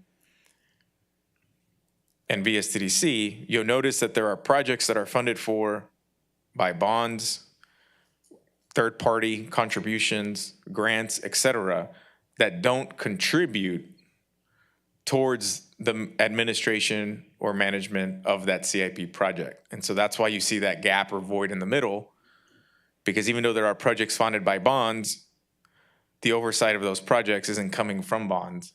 It's coming from general fund, utility fund. That's the big takeaway here.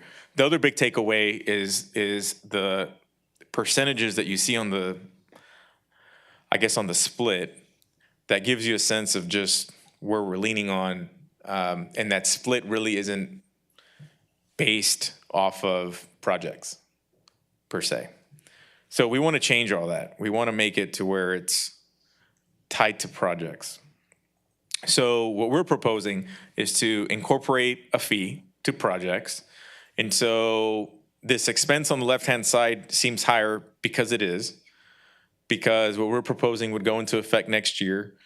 And so you may recall that the cost for current was 1.2. So the cost for fiscal year 23 by adding 2 positions jumps up to 1.4. So consequently, the portion that's associated with the CIP jumps up to roughly $1 million from the previous amount. And you see on the right-hand side how we've split that out different. We've added bonds to that, which is $287,000. And I'm going to sort of walk through that here in a bit.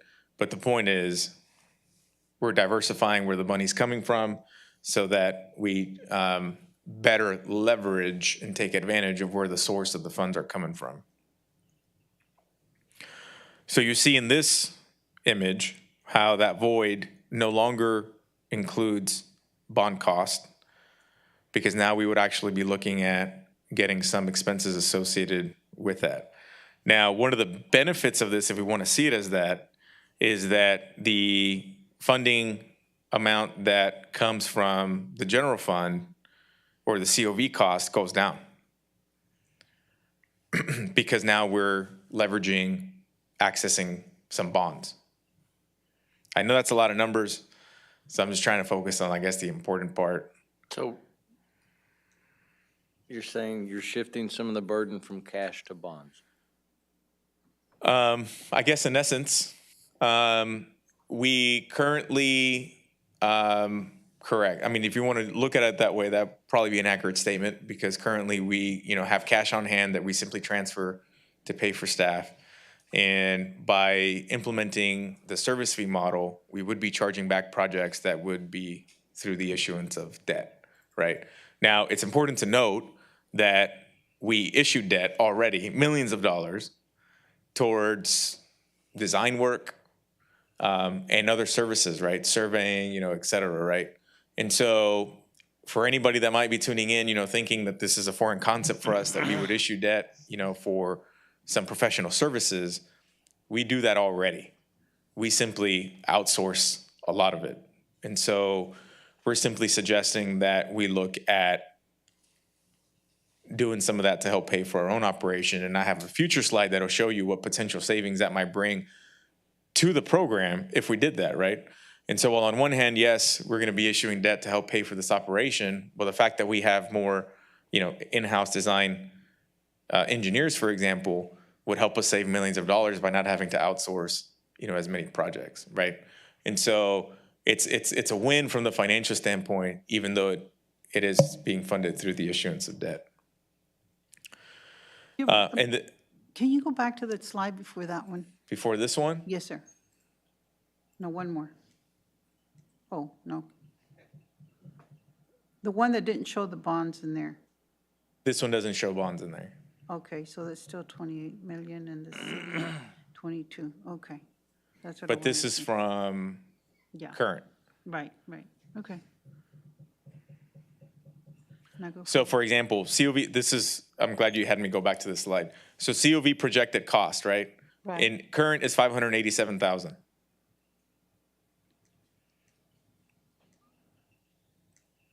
If I go here, COV cost is 416. That's what I was looking for, yeah.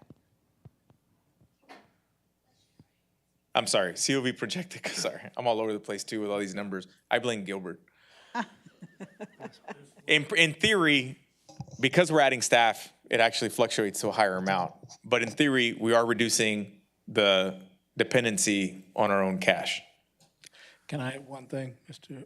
Manager? Yeah, go for it. Yeah. You put this together.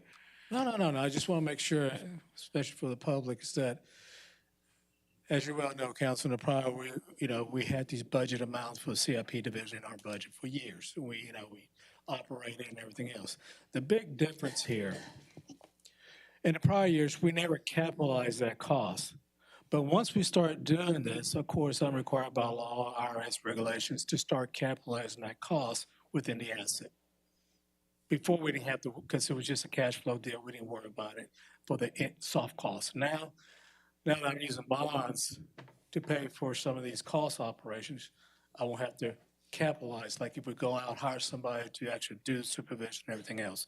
I just want to make sure that's understood. It's like, there's a little difference there, but that's all I have to say, Mr. Garza. No, that's a good point. Yes, ma'am. Who pays the CIP services fee? The projects. The project? Yeah, so we would pay ourselves in essence, is how that would work, right? And so you may recall when I briefly mentioned it at the second meeting in May that one of the factors that was going to lead to changing the CIP figures before they're finalized in August was the incorporation of potentially this, because this will add a small figure to that. So we would pay ourselves. So when we approve a project, it wouldn't necessarily be like when we approve a contractor, this CIP fee wouldn't necessarily be on that item. When we approve a contract with a contractor, it would be an additional fee that would be in our capital improvements plan. Correct. I'm This just wouldn't trying to- impact, this wouldn't impact any contractual relationship with any contractor. This would be more of a budgeting tool that we would take into account before we issue the debt, and then just redirect it accordingly. Thank you, that clicked it all. This is the slide I wanted to see. Just to Go ahead, show sir. people and government agencies, we have a policy to allow us to do this technically. Be part of the budget process, I assume. Yeah. Yep. Okay, any other questions? This slide gives you a sense, of course, it's not an apples to apples comparison, but we want to, and there's a lot of, you could delve into the details, right? But we wanted to give you a sense of just what it looks like when we outsource engineering services on some of these projects. And, the expense of hiring an additional in-house engineer, and what that potentially looks like, right? So you'll notice there what it cost us to outsource engineering services and what the cost is for us to simply just add an in-house engineer. Now, I get that there's more to it, but this at least gives you a sense of the benefit that could come from us doing more in-house. Now, obviously, there are other pieces that we would never do in-house, right? Like we were never going to do probably surveying on our own. That's probably something that we would continue to outsource as an example. But specifically when it comes to the design, we can do that in-house. We know we can do it in-house. North Heights is a perfect example of that. That entire phase project was designed in-house, and it included both utilities and streets. But it was manageable for us to do it because, each phase was one street, right? And so as you start getting into some of these larger projects, it was just not feasible for our staff in-house to design some of these larger projects. Obviously, having that additional engineer, we would be able to plan accordingly and have plenty of time to do that. One of the issues that we sometimes run into with, outsourcing some of this work is on the timeline part, right? I mean, sometimes it takes, over a year, right, to design some of these projects. And so if we had a little bit more control of that in-house, we might be able to do that in a quicker manner. So it's just food for thought. You have a feel for something that's a little closer to reality on estimated engineering services savings? Because it's just it's not fair to put those numbers up there, in my opinion, because you have nothing about support staff in there, rent, plotters. Right. But does that matter if at the end of the day, that's the amount of the check that we're cutting, though? Right? Like if we're cutting a check, right, for $774,000, it don't matter what all goes into that, right? And if our increased expense by having an additional in-house engineer is at $115, now I get how we might be able to add a few more things in there to kind of make it more realistic, like maybe obviously, some professional development costs because we have that person, maybe cost of their own equipment or licenses, right? So there probably is some expenses we could add to the in-house that we probably did miss out on. So if that's what you meant, I now get what you're saying. But when you're writing that check to go outsource, it covers an entire business operation. It doesn't just cover one person's salary. Right. And so I don't think that saying that there's $2.1 million savings between those when they're added up is right. Yeah. Is fair. Yeah, and there's a savings there, and I'm not arguing that. I'm just saying I think this is our intent totally wasn't to say unrealistic. that this is set in stone. This is the savings that we're going to do, right? Our intent with this was simply just to give you something to just think about as it relates to just the difference of costs. Now, would our cost be a little bit higher? Sure, right? Who knows what the true cost of these outsourcing engineer services would even be once we get around to it. So yeah, there's a lot of variables there, but at least hopefully it helps you get a sense of things.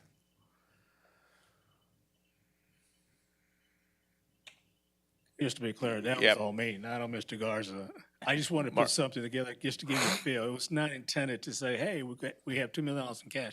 I apologize, that's the conclusion you came away with. It's not that I'm saying we're having that as a cash. I know this is just a theoretical look at what it would be. I'm just saying that comparing those two numbers are not even the same number or how they're built up, so. Well, and on the other side of it, you've got the engineer services in-house 3 times.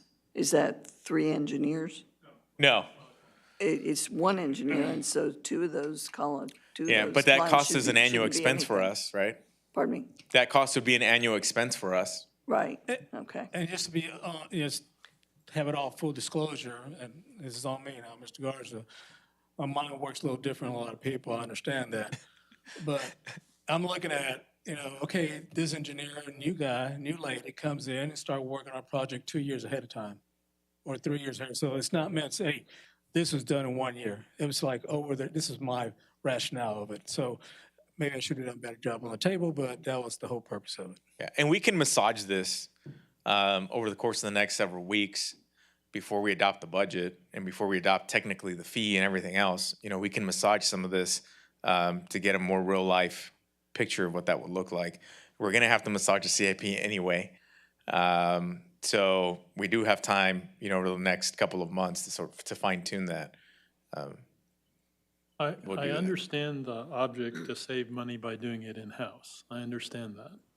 I don't understand why debt, and I understand that the sales tax corporation gives 300,000. I could understand that could be used for that, but I don't understand why even bring up debt or some way the rest of the fee needs to be paid for. I don't know why debt got brought into the conversation. Sure. Do we borrow money every year? Yeah. No, we don't. Wait, you mean for this? Well, we don't borrow money every year, but we do we don't, CI right. projects every year, so. But these is paid with bond proceeds, right? I beg your pardon? This outsourcing is paid with bond proceeds.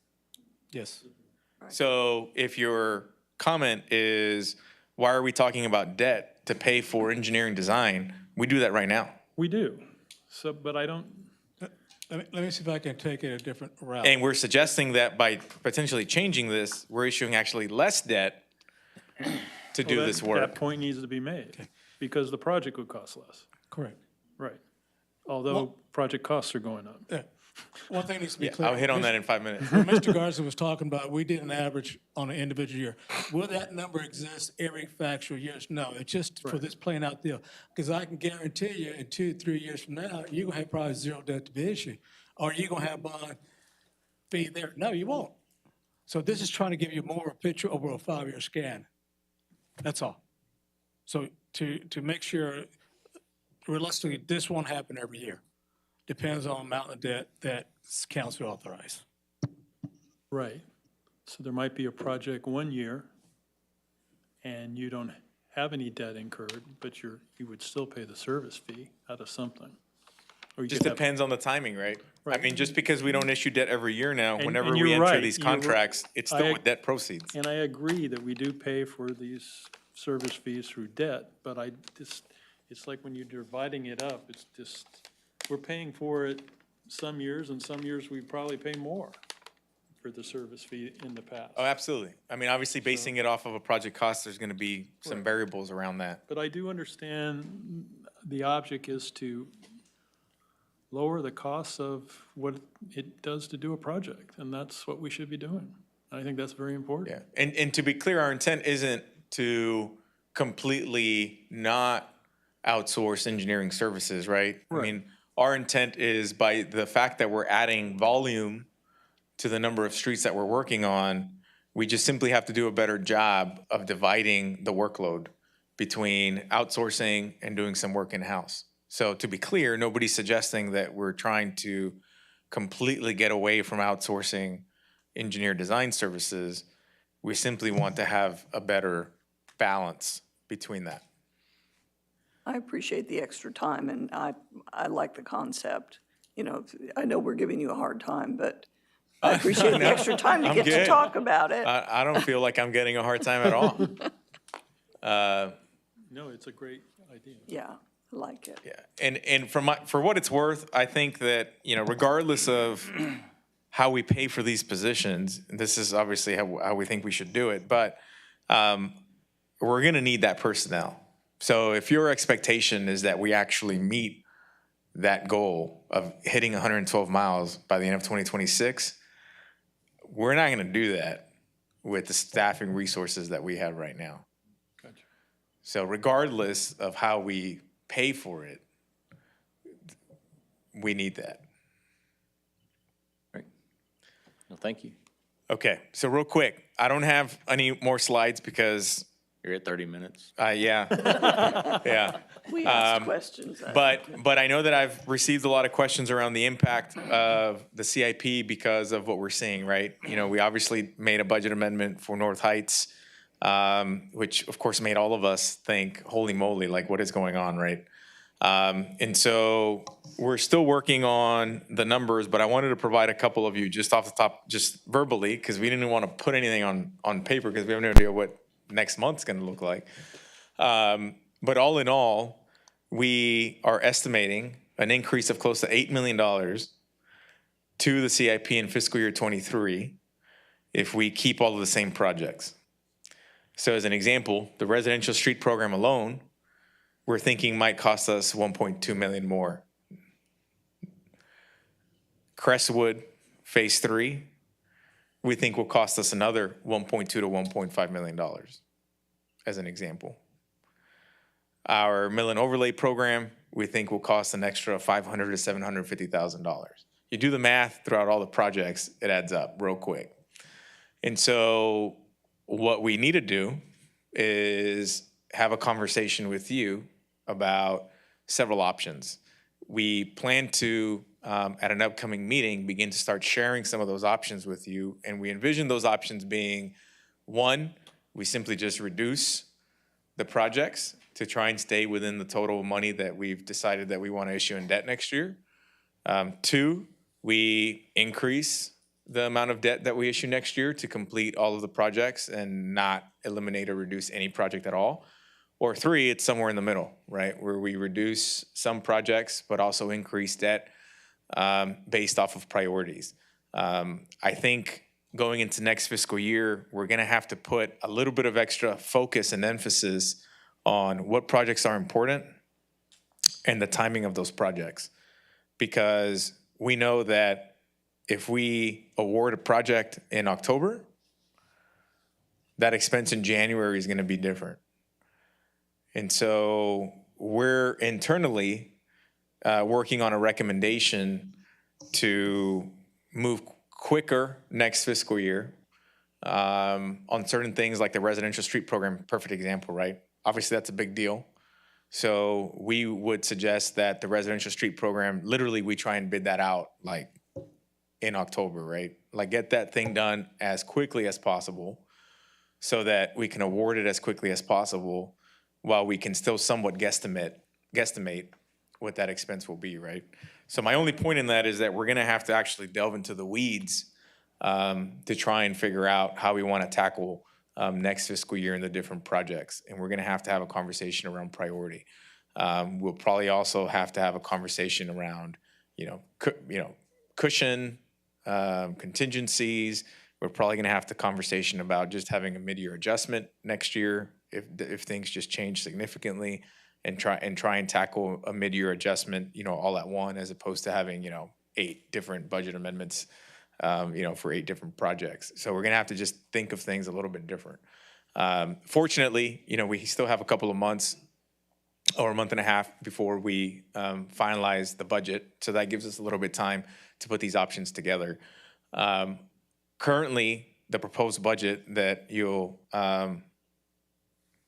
get and hear about next week doesn't account for any changes in the CIP yet. So the total figures that you'll hear me present on Monday of next week will not account for any increase to the CIP. So naturally, what will eventually evolve into in August is a different number than what you hear next week. But we don't want to slow down, the process for next week. But I want to be transparent with y'all that this is going to change it significantly. Great. So, all right. Sorry that took 45 minutes. All right. At this point, we're going to recess into executive session. We'll take a short 10-minute break. City Council will recess for executive session on the 21st day of June 2022 at 7:03 PM. The executive session deliberation is as follows: Texas Government Code 551.087, 551.072, and 551.071.